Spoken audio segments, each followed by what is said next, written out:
When I was struggling with acid reflux and GERD, I thought that all I needed to do was just like find the root cause and address the root cause, and then I would be fine. I kind of didn't think that there could be multiple root causes, that my own lifestyle factors might be the root cause to me having reflux. And so when I went to so many doctors and they had no answers for me and we really couldn't pinpoint like one root cause, I personally had to go back into my health history, look at a bunch of different factors that were causing my reflux, but also look at my day-to-day habits. Your day-to-day habits matter so much in your ability to digest, your ability for your nervous system to actually support healthy digestion, and then also the times you're eating matter and the way you're eating matters in terms of preventing reflux. So in today's video, I'm going to take you through a day in my life and just show you a few habits that I had implemented during my GERD healing phase. Some of them I still do implement, and I'm going to show you the most important habits that helped me really heal and helped push the needle for me. There's so much misinformation out there when it comes to reflux, so I'm hoping that this video helps you kind of cut through the noise and then slowly adopt these habits into your own life that could really help you prevent reflux and finally heal GERD or LPR. If you're new here, my name is Molly. I'm a registered dietitian specializing in reflux. I went through my own GERD healing journey, which is why I started this YouTube channel, and then I created Flora Nutrition, and I'm here to help you learn about your body, support your digestion, and prevent reflux so you can live your best life. So I'm going to go have a cup of coffee. I never have coffee without food. This is one habit that I have adopted and that I still practice, is never, never, never coffee without food. That is a recipe for reflux. When I was healing my own reflux, I actually did take out coffee for a period of time. About a year I had to take out coffee personally because it was a really big trigger for me, but I was able to reintroduce it back in after I weaned off my PPIs and sort of everything was calming down and my body had better tolerance for some of these things. So it took time. It didn't happen overnight, but I am able to have a big 10-ounce cup of coffee in the morning without problems. But I just have to have it with food. What I usually have right now is an apple. Sometimes I'll do a banana or a little bit of powdered peanut butter with it. I do try to get a good amount of carbs before my workout. I'm about to go train. I'm training for Hydrate and a marathon, and I'll mostly focus my pre-workout meal on carbs. Eating early and right when I wake up also is actually a really helpful strategy for reflux because you want most of your nutrition earlier in the day. So you kind of want to start, eating within an hour waking up and then eating every about 3 hours after that, because we really as humans should be getting more nutrition earlier in the day. There's no reason we need a big dinner right before we go to bed, and that is a recipe for reflux, to eat a lot of food right before bed. Your stomach just doesn't have time to empty. So starting to eat when you wake up, good whole foods, that's going to help set you up for success.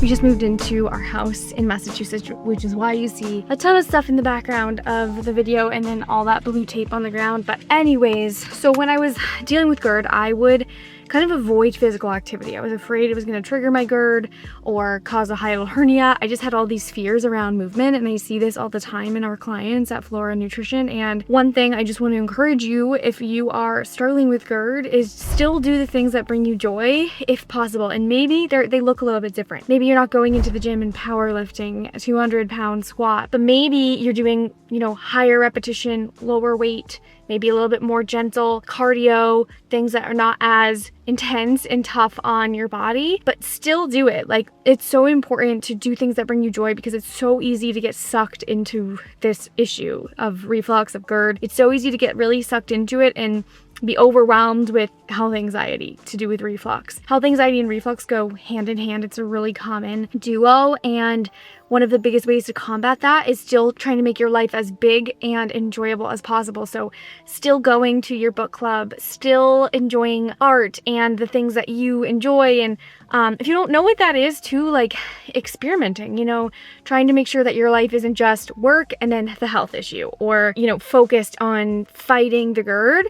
can actually backfire, because then you're really kind of just hyper focused, hyper vigilant on the reflux all the time. So I really encourage you to still find time for the things that help you feel like yourself. So movement for me is that. I absolutely love fitness and exercise. I've gotten really into it over the last year, competing at High Rocks, training for my first marathon, doing triathlons. It's become a really big part of my life, and it's one way that I feel like I continue to push myself, and it really helps with not only physical health but mental health, and just showing myself that I can do hard things. I can do things I didn't think I could do. So I'm gonna go in and do some easy erg work, because yesterday was a long run. It was an 11-mile run.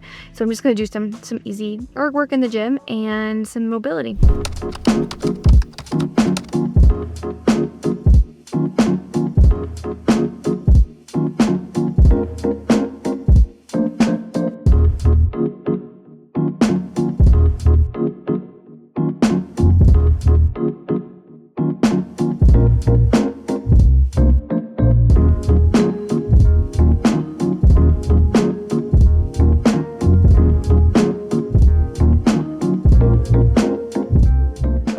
One thing you also saw this morning is my morning routine, which is typically meditation or journaling or both. It takes about 5 to 10 minutes, super easy. But I started this during my reflux healing journey because I needed to manage stress. Managing stress and taking care of your nervous system is the foundation of healing GERD or LPR.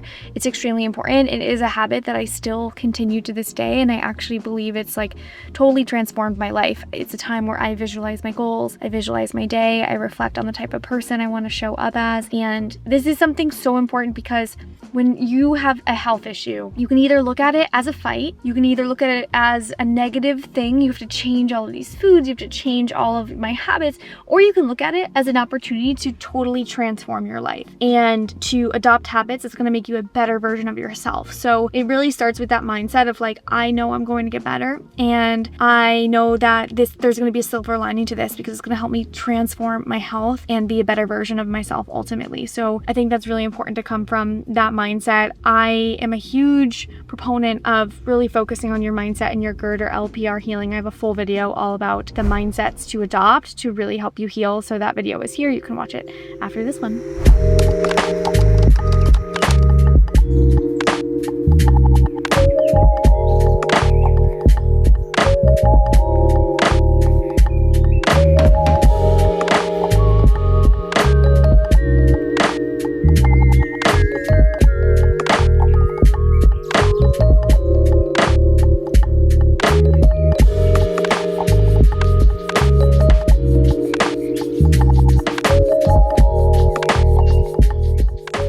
The other habit that has radically transformed my health, my weeks, my energy level, my performance in the gym is just being prepared with nutrition. So if you go into the week without a plan, which I used to do all the time, I would just sort of like go into the week, hope that what I got at the grocery store would make good, healthy meals, not really have a plan for nutrition, I would end up feeling like overwhelmed with decisions at each meal and not really make the best decisions for my health and my healing. And so what I call the Sunday special every single Sunday is just, taking 20 to 30 minutes to plan out your nutrition a little bit. This might look different week to week. You don't necessarily have to do like a full meal plan, but just having an idea of like what you're going to be eating and then executing that. So bringing healthy foods into the home. If it's in your home, you are so much more likely to eat it. And then spending a little bit of time understanding how you're going to be putting those meals together, and maybe even prepping a few vegetables so that they're easy to grab can make a massive, massive difference. And nutrition is part of your healing journey. You can't ignore nutrition when it comes to acid reflux. Even if you take a medication, even if you do end up getting a surgery, if you have a lower esophageal sphincter issue, you're always going to have to think about nutrition. So I did a super, super simple grocery haul, kept it very, very basic, just 3 proteins, 3 veggies, 3 good healthy carbs. So you saw I got chicken breast, which is super lean. I got Greek yogurt, cottage cheese. I have eggs and egg whites at home already, and some frozen shrimp. So that's gonna be kind of like my proteins for the week. And then I got some fresh vegetables as well as some frozen vegetables. Frozen vegetables are really convenient to make your meals super, super easy. I got some frozen spinach because I'm gonna actually be using that for some smoothies. I got some frozen broccoli broccoli for some stir fries, and then I got some whole wheat pita bread, some multigrain rice cakes. I already have sweet potatoes at home and rice at home, so good to go. Nutrition doesn't have to be complicated. If you're kind of really lost right now with your nutrition, I would recommend just doing a little bit of a Sunday special on a Sunday. Choose 3 proteins, 3 good veggies, 3 carbs, and I have a free reflux-friendly grocery list down below in the description of this video as well, so you can go check that out, and that can help you kind of prep out your meals for the week. The next tip I want to share with you is about supplements. So all over the internet, you'll see tons of random supplements claiming to be a cure-all for acid reflux, and there literally is no single supplement that will actually prevent reflux except for alginates. Alginates have been used for centuries in England, and they've only been recently become popular in the US. And so the way alginates work is they create a little gel raft at the top of your stomach at the lower esophageal junction to create this protective barrier to prevent food contents from moving into the esophagus. It's so helpful if you have a hiatal hernia, if you have a loose lower esophageal sphincter. So I really recommend using alginate therapy after meals, before bed. I personally didn't know about this in my GERD healing journey, but this is something that we use with our clients all the time at Flora Nutrition. And the one that I most frequently recommend is Reflux Raft because it has no sugar, the best ingredients, no yucky additives. They have 2 flavors. One is lemon ginger. No, it's not acidic.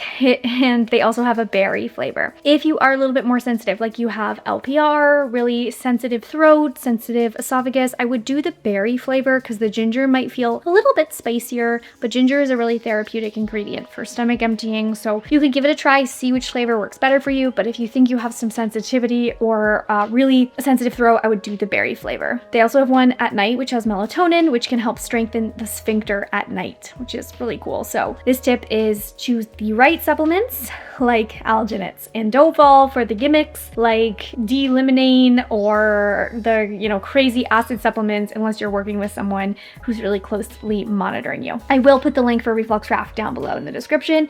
If you are in the UK or England or somewhere in Europe, the alternative for you would be Gaviscon Advanced Dual Action. Gaviscon Advanced, the aniseed flavor that has the alginate in it. You just want to look at the back, make sure it says sodium alginate in it, because Reflux Raft doesn't ship to Europe or the UK. One thing I was doing a whole lot of when I started to get really severe GERD was either one, not drinking any water and not drinking enough water, which was contributing to digestive issues and a whole host of issues, or I would drink like a ton of water during my meals. I would drink like an entire bottle or like one of those Poland Springs water bottles during my meal, and that is a big no-no when it comes to reflux. So drinking a ton of water, like greater than 10, 12, 16 ounces, dilutes your digestive enzymes, dilutes your stomach acid, and then this is increasing the total volume of food and fluid mixture in your stomach and making it easier to reflux because it's more liquidy. So yeah, I really recommend in your healing journey, sip throughout the day. Sip in between meals. You can have a little bit of water or liquid with meals. Like I usually say 8 ounces or less to our clients during meals. Small sips is fine, but try to avoid having a ton of water during your meals because this is just not great for reflux. So this can really help reduce the amount of reflux that you have, which is a big part of healing. When you're healing from reflux, we're doing multiple things at once. One of the things we're doing is reducing reflux events so that the tissue can heal, the hypersensitivity can go down, and we're trying to reduce that inflammation. Because, really important thing to note, some reflux is normal. Everyone has reflux occasionally. It becomes a problem when you're having it too often and it's creating inflammation. So we're trying to reduce those reflux events, reduce inflammation, and the way you hydrate is really important. So sip outside of your meal times. All right, just getting back from a workout. My house is looking so empty because we just moved in. And I made myself some lunch. Here I have my combination of protein, carbs, and plants. Cucumber as my plant, rice noodles and whole wheat toast as my carbs. I do eat a good amount of carbs because I'm super active, and then I have some grilled chicken on the bottom for my protein. This is a formula that I abide by even now for my meals, is just keeping it simple with a protein, good lean protein like chicken or shrimp, good carbs, sweet potato, rice, whole wheat bread, rice noodles or regular potato, and then a veggie. Veggie is going to give you your fiber, your micronutrients for your gut health. So I always rotate my vegetables, so I'm getting a good diversity of things. So that is one additional strategy that I really recommend, because healing from GERD, we really need to also think about our gut health and our gut microbiome. Then I want to introduce you to something that I call mealtime mindfulness, which is so important if you have acid reflux. Last night, I actually interviewed a monk, a Buddhist monk, for my podcast, and he was talking all about how he healed his reflux. He cold emailed me and said that my YouTube channel helped him heal his reflux, so I invited him on the podcast, and he was talking about how one of the most game-changing things for him is slowing down during meals, really chewing well, letting these digestive juices be produced. Your chewing produces 30 to 50% of your stomach acid in your digestive juices, so you got to chew your food well, slowing down so your stomach can contract and move the food down instead of that reverse motility, which is reflux. So practice your mealtime mindfulness. In some other videos, I call it mealtime hygiene, but I've gotten some feedback for that people don't like that. So I'm going to start to call it mealtime mindfulness. And mindfully eating is going to help you honor your fullness cue, which is another tip that I want to share with you, is really understanding your fullness cues. So when you're starting to get full at a meal, when you're 70 to 80% full, this is when to wrap it up, save it for tomorrow. That is going to help you so much in your reflux healing journey, to just be aware of your hunger and your fullness cues. Overeating is still a big reflux trigger for me, so I have to be careful about that, and just eating mindfully, slowing down, honoring my fullness cue, knowing that my next meal is coming soon, and not letting myself get too hungry has been game changing, and I still try to practice that.